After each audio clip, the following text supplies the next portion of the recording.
السلام علیکم ورحمۃ اللہ وبرکاتہ۔ معزز ناظرین و سامعین کرام، امید ہے کہ خیر و عافیت کے ساتھ ہوں گے۔ آج میں آپ کے سامنے انجیر کے متعلق چند معروضات آپ کے گوش گزار کرنا چاہتا ہوں۔ سامعین محترم، نبی کریم صلی اللہ علیہ وسلم نے انجیر کے فوائد میں 2 اہم ارشادات فرمائے ہیں۔ نمبر 1، یہ بواسیر کو ختم کر دیتی ہے۔ نمبر 2، جوڑوں کے درد میں مفید ہے۔ یہ پیاس کو بجھاتی ہے۔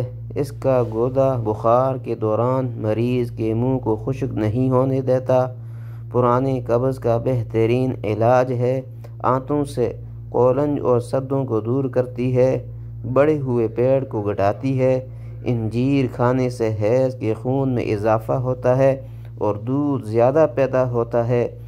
پوست انجیر کو عرق گلاب میں گرل کر کے برس کے داغوں پر لگایا جاتا ہے اور ساتھ ہی 3 سے